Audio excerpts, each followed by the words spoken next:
आगे टे परिचय रखिए आज नूतन वर्षर गोटे दुर्घटना आज ब्रह्मगिरी अंचल कौन रसीधासल पूर्णचंद्र बराड़ मु अधिवक्ता दिगंबर बेहेरा सामाजिक कर्मी देखु आज समग्र ब्रह्मगिरी आज प्रचंड भाव में दुखित मर्माहत आमे समस्ते ब्रह्मगिरीवासी स्तब्ध आम अंचलर केवल नुहति सारा ओडिशार जड़े विशिष्ट मल्लयोद्धा ब्रह्मगिरीर गर्व एवं गौरव माछियादियांडी ग्रामर श्रीजुक्त पूर्णचंद्र बराड़ंकर अति दुखद मृत्यु होईची स्थानीय भुवनपुर पंचायतर नटिया ग्राम गोटे भड़ा घरे गतकाली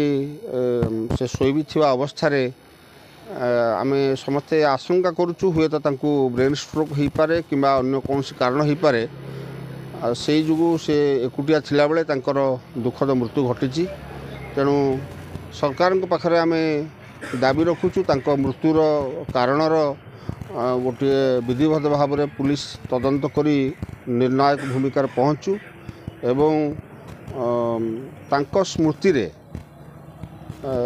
निश्चित भाव में आमे ब्रह्मगिरीवासी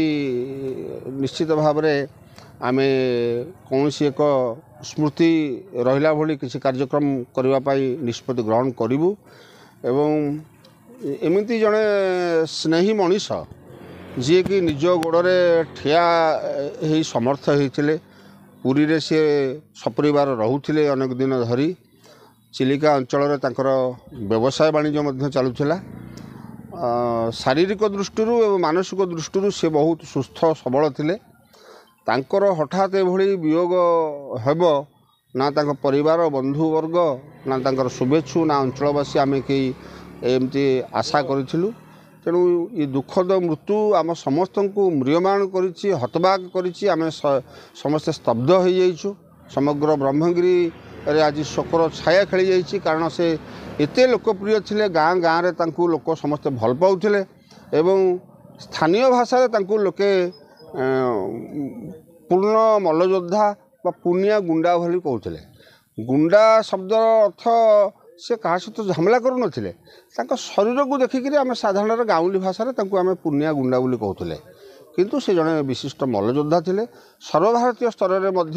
से कुश्ती लड़ी जड़े भल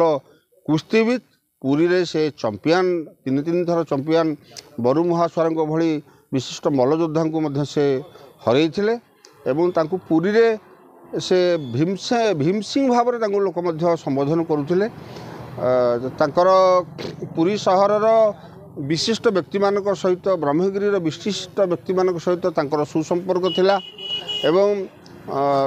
जो माने देउलर जो माने सेवक गोष्ठी सेमानक सहित मध्य तांकर बहुत भल संपर्क थिला राजनैतिक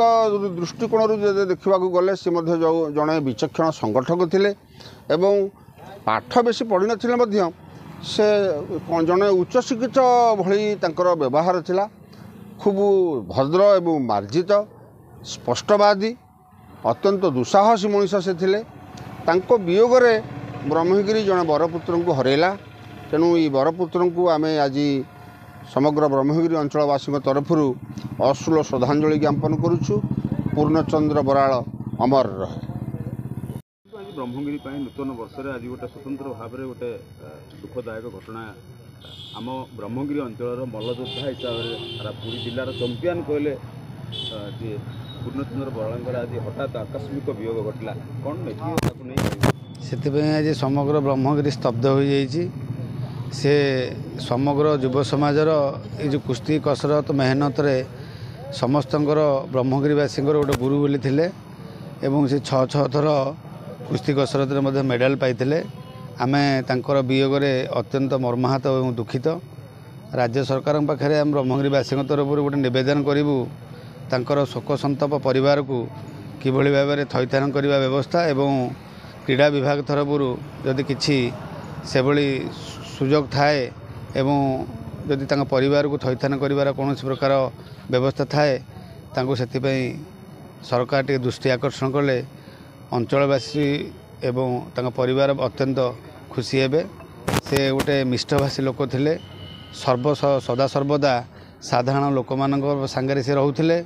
एवं जोठी जो जगार जो अवस्था थिले